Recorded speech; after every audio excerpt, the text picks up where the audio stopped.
এই জিনিসটি তোমাদের দেখার জন্য এসেছেন আর আশীর্বাদ করলেন যে ভবিষ্যতে প্রতিষ্ঠিত হওয়ার জন্য।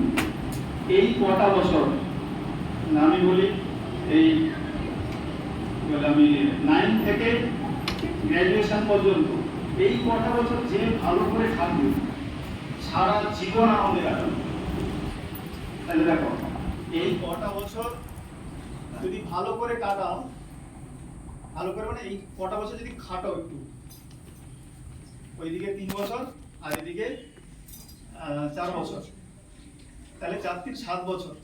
7 বছর কেউ যদি একটু নিষ্ঠার সঙ্গে খাটে, পড়াশোনা করে, দেখবে জীবন একটা আলাদা জায়গা পৌঁছে যাবে, একটা আলাদা লেভেলে উঠে যাবে, সারা জীবন আনন্দে কাটাতে পারবে। কিন্তু এই কটা বছর যারা ফাঁকি দিয়ে কাটাবে সারা জীবন কষ্টে কাটাতে হবে। তাহলে কোনটা করবে? দেখো কি করবে? এই 7টা বছর ভালো করে খাটতে হবে। পারবে তো? হ্যাঁ, একদম জোর নিয়ে। তো সেই জন্য আমরা দেখো রবীন্দ্রনাথ ঠাকুর তাকে নিয়ে আলোচনা করছি আজকে, সারা বিশ্বব্যাপী তার প্রসাদ, তাই না? এখানে যারা বসে আছে, কেউ বিদেশে গেছো? বাংলাদেশ, পাকিস্তান, চীন, আমেরিকা, ইংল্যান্ড, কেউ তো যায়নি, কিন্তু তাদের সেই সুযোগ ছিল বলে তখন গিয়েছিলেন। শুধু এই যে রবীন্দ্রনাথ ঠাকুরকে আমরা কি বলে বাংলার মধ্যে কিন্তু আবদ্ধ করে রাখি না, তিনি নিজেই তার ভাব সারা বিশ্বব্যাপী ছড়িয়েছেন, তাই না? ইংল্যান্ডে আমরা যদি দেখি, বিদেশে কতবার গেছেন, এই 5টা মহাদেশে প্রায় 32টা দেশে তিনি গেছেন।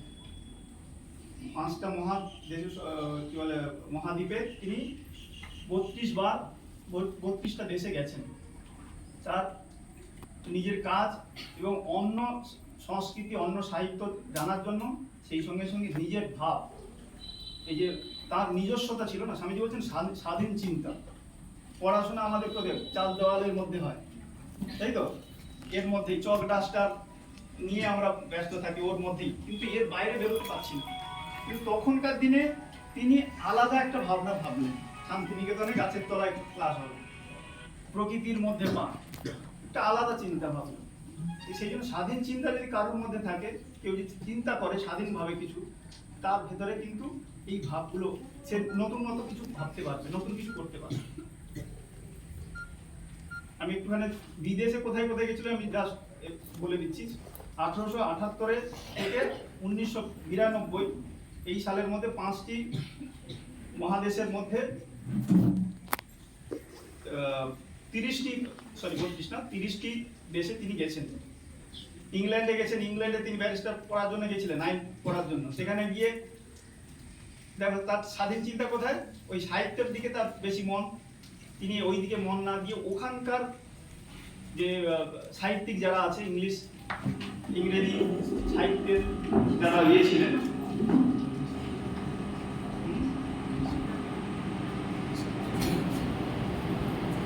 1878 থেকে 1932 এই সালের মধ্যে তিনি 5টি মহাদেশে 30টি জায়গায় বিদেশে গেছেন। তো বিদেশে গিয়ে তার এই ভাব প্রচার করেছে। চীনেও গেছেন, ইংল্যান্ড, জার্মানি, ফ্রান্স, প্যারিস, ওইদিকে আমেরিকা। নিজের ছেলেকে আমেরিকাতে পাঠিয়েছিলেন কৃষি পড়ার জন্য, পালন এবং কৃষি বিজ্ঞানের শিক্ষার জন্য পাঠিয়েছিলেন। নিজের কনিষ্ঠ জামাইকেও পাঠিয়েছিলেন এই বিষয়ে, কৃষি বিজ্ঞানের জন্য। একসময় এরকম ওই শান্তিনিকেতনের জন্য বিদেশ থেকে প্রচুর টাকাও এনেছিলেন এই প্রতিষ্ঠানকে সুগঠিত করার জন্য।